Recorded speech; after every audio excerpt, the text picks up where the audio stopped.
سلام، امروز ساعت 18 عصر میخوایم در یکی از بازارهای بسیار شلوغ تهران قدم بزنیم.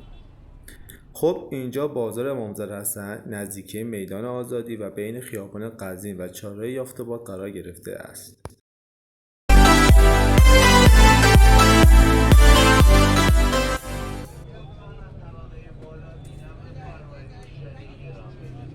به به از همه رنگ شهر فرنگ برادر.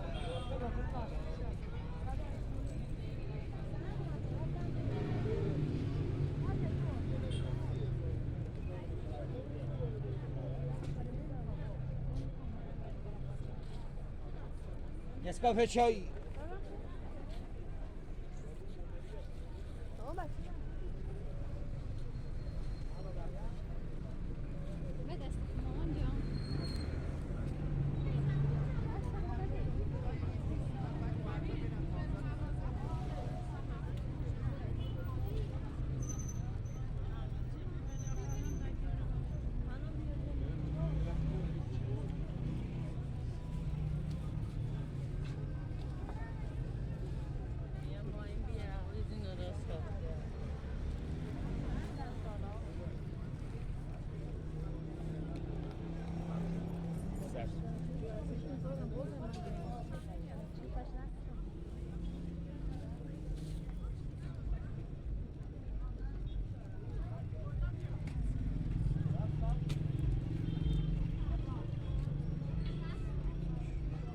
Boston.